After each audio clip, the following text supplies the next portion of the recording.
Hello दोस्तों, आप सभी कैसे हैं? उम्मीद है अच्छे होंगे। दोस्तों सर्दी बहुत तेज़ पड़ रही है। दोस्तों आपके यहाँ पड़ रही है कि नहीं, प्लीज़ कमेंट करके बताइए। कल की वीडियो में मैंने आप सभी को अध्याय 4 सबक 3 अपने काम से काम रखो वीडियो को प्रोवाइड कर दिया था। आज की वीडियो में मैं आपको उसके आगे प्रोवाइड करने वाला हूँ। यदि आप सभी हमारे चैनल पर पहली बार आए हैं तो प्लीज़ चैनल को सब्सक्राइब कीजिएगा नेक्स्ट वीडियो देखने के लिए और दोस्तों तक शेयर कीजिएगा उनकी मदद करने के लिए। चलिए स्टार्ट करते हैं दोस्तों वीडियो को। हम पिछले अध्याय के अंत में हमने ये बताया था कि ज़्यादातर लोग दूसरों के लिए काम करते हैं। जी हाँ दोस्तों, जैसे कि मैंने आपको पिछले वाले अध्याय के अंदर बताया था, सबक 2 के अंदर जो लोग रहते हैं वो ज़्यादातर किसके लिए काम करते हैं? दूसरों के लिए काम करते हैं, सरकार के लिए काम करते हैं, अपने क्रेडिट कार्ड के कर्ज को चुकाने के लिए काम करते हैं, बैंक में गिरवी पड़ी संपत्ति के लिए काम करते हैं। ऐसे बहुत सारी चीज़ों के लिए काम करते हैं, मैंने बताया था। अगर आप सभी ने नहीं देखा वीडियो, प्लीज़ आप सभी जाकर के हमारे चैनल पर देख सकते हैं। बस अपने लिए काम नहीं करते, और ये सही बात है कि आप सभी अपने लिए काम नहीं करते हैं, दूसरे के लिए काम करते हैं। अब हमको ये सीखना पड़ेगा कि हमको अपने लिए काम करना है, ना कि दूसरों के लिए काम करना है।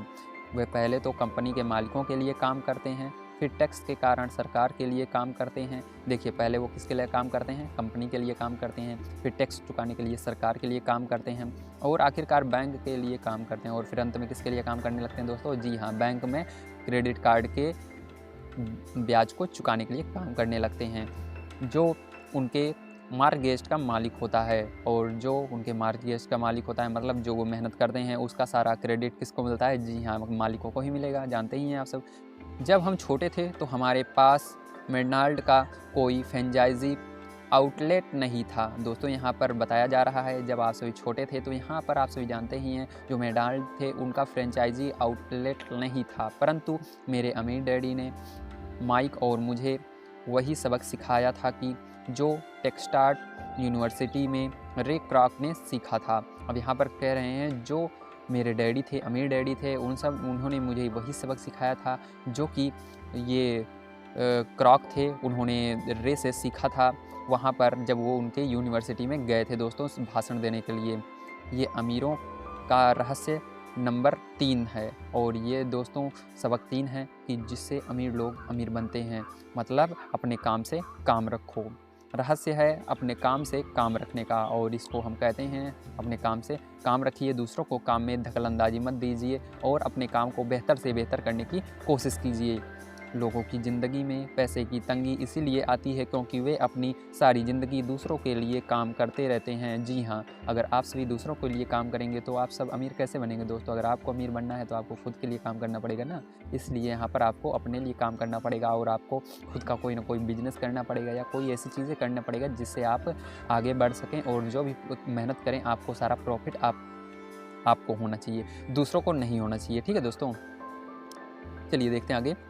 कई लोगों के पास तो ज़िंदगी भर काम करने के बाद भी अपने लिए कुछ नहीं बच पाता, और आप सभी जानते ही हैं हमारे अगल बगल ही ऐसे इंसान बहुत सारे पड़े हैं जो कि पूरी ज़िंदगी अपने लिए काम करते हैं, लेकिन इसके बावजूद भी उनके पास कुछ नहीं बच पाता है। वो बेचारे जब मरते हैं तो उनके पास शायद तक रहने के लिए बढ़िया से घर भी नहीं हो पाता है।